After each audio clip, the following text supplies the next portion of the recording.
CSGO has an in-game system that ensures economic balance through rewarding victories, losses, and completion of certain tasks. This system plays a crucial role in making sure that neither side gains an advantage through constant winning, which creates perfect competitive grounds where skill is the deciding factor. By learning how the whole system works, you are guaranteed to improve your performance in competitive games. One of the first steps in understanding how CSGO economy works, though, is understanding what players get paid for. Not many people pay attention to the fact that planning or defusing the bomb presents a small award not only to you but your whole team. Winning a round by eliminating the enemy, or letting the timer hit 0, gets you $3,250, while winning by planting the bomb gets you $3,500.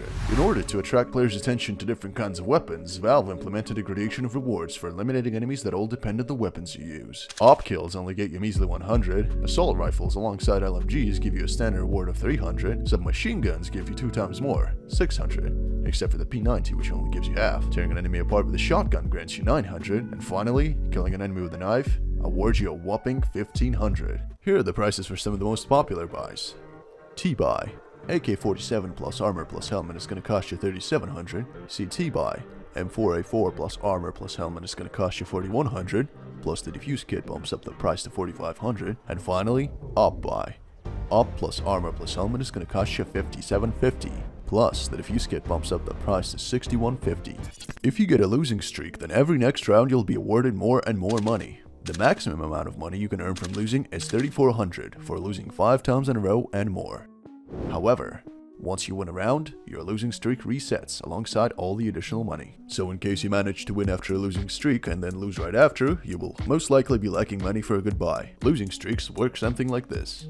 1 loss is 1400, 2 losses is 1900, 3 losses is 2400, 4 losses is 2900, and 5 losses and more is 3400. It should also be mentioned that upon losing a pistol round, you'll get $1900 instead of $14. The only way to not earn any money for the round is by running out of time on offense. In a scenario where your team didn't manage to plant the bomb and the timer is nearing 0, it is generally a more profitable idea to die. However, you should also remember that saving is a very important strategy, especially if you understand that winning the current round is impossible. Having an expensive weapon in your hands next round is better than a default pistol. Eco rounds are rounds where the team tries to save as much money as it can in order to full buy in the next one. Every eco round goes about the same.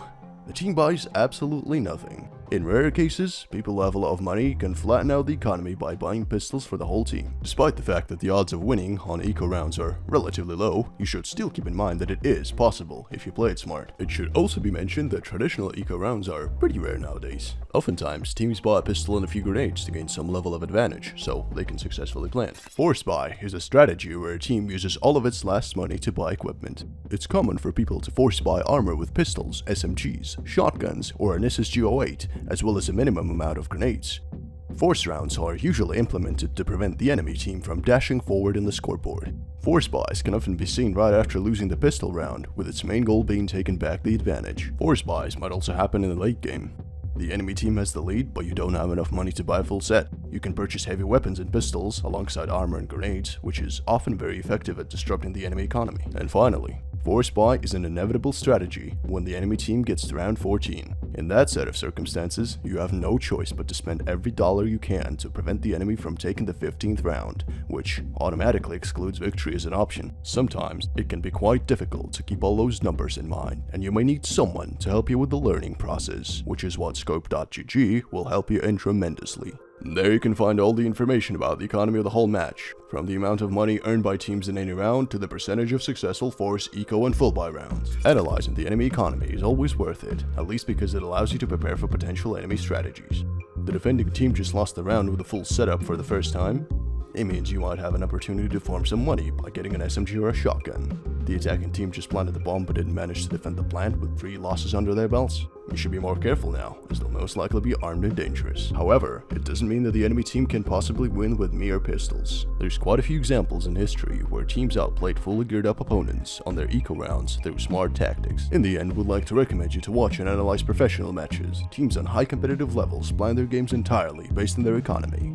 By thoroughly examining your and professional matches, the results won't keep themselves waiting, as your performance in game will undoubtedly improve. And that's it for today, folks. If you found this video helpful and or interesting, then please be sure to leave a like and comment. Don't forget to visit our website where you'll be able to find a lot of useful stuff.